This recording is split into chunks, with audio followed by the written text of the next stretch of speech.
நெஸ்லேயோட KitKat பத்தி தான் இன்னைக்கு பார்க்க போறோம். கிட்கேட் நம்ம எடுக்கும்போது மெயினா அதுல வந்து சுகர் ஆட் பண்றாங்க. ஒரு 100 கிராம் நம்ம எடுத்துக்கிட்டோம்னா கிட்டத்தட்ட 35 கிராம் அளவுக்கு சுகர் மெயினா இருக்கு. ஆனா எதுல இருந்து சுகர் அதிகமா இவங்க போடுறாங்கன்றது மெயினா இதுல இல்ல. எந்த பொருள்ல இருந்து சுகர், இப்போ ரைஸ் எடுக்கிறோம்னா அரிசியில இருந்து வருதுன்னு இருக்கும் இல்லையா? அதே மாதிரி மெயினா எந்த சுகர்ல இருந்து எடுக்கிறாங்கன்றது இல்ல. ரெண்டாவதா மில்க் சாலிட் வந்து 16%, 16.2% போடுறாங்க. ஓரளவுக்கு கணிசமா எடுத்துக்கிட்டா ஓகே. அதிகமா எடுத்துக்கிட்டோம்னா அதிகப்படியான கொழுப்பு கட்டுறதும் ஒரு சில பிரச்சனை உடல் உபாதைகளை உருவாக்கும். நிச்சயமா பாலை வந்து கட்டிப்படுத்தி எடுக்கிறது தான். சும்மா எல்லா பொருளையும் இருக்கிற மாதிரி ரிஃபைண்டு வீட் ஃப்ளோர் போடுறாங்க, மைதா. அந்த மைதா இல்லைன்னா ஒரு தின்பண்டமே உருவாக்க முடியாதுன்னு நினைக்கிறேன். எதற்காலுமே ரிஃபைண்டு வீட் ஃப்ளோர் தான் இருக்கு. ஸோ மைதா வந்து சீக்கிரமா சுகரை வந்து இன்க்ரீஸ் பண்ணும். டயபெட்டிக் பேஷன்ஸுக்கு நல்லது கிடையாது.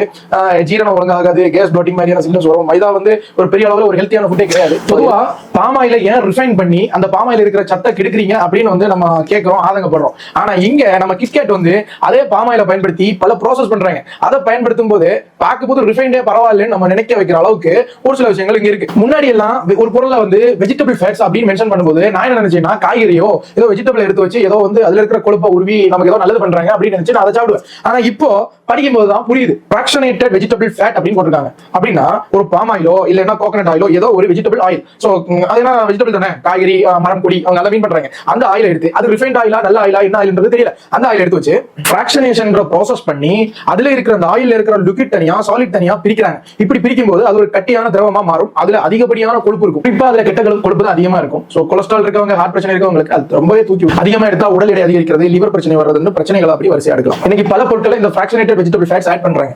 அது மட்டும் இல்லாம இன்னும் ஒரு முக்கியமான ப்ராசஸ் பண்றாங்க. அது நீங்க கண்டிப்பா தெரியணும். Hydrogenated vegetable fats. இதே மாதிரி பாம் ஆயிலோ கோகனட் ஆயிலோ எடுத்து ஹைட்ரஜன் கேஸ் கூட மிக்ஸ் பண்ணி ஹை பிரஷர் கொடுத்து அதை ஒரு சாலிட் இல்ல செமி சாலிட் அளவுக்கு வந்து ஒரு திரவமா வந்து மாத்துறாங்க. இப்படி மாத்துறதுனால அதிகப்படியான டிரான்ஸ் ஃபேட் ஃபார்ம் பண்றதுக்கு ரொம்பவே வாய்ப்பு இருக்கு. இந்த டிரான்ஸ் ஃபேட்ன்றது வந்து சேச்சுரேட்டட் ஒரு ஃபேட் பத்தி சொன்னீங்க இல்லையா, அது வந்து உடம்புக்கு பிரச்சனை வரும்னு. அதை விட இன்னும் ஒரு 10 மடங்கு வீரியமான மோசமான ஒரு ஃபேட். ஒரு கணிசமான அளவில் எடுத்தா கூட அது வந்து ஸ்ட்ரோக், ஹார்ட் அட்டாக் பிரச்சனைகளை அதிகமா உருவாக்கும்.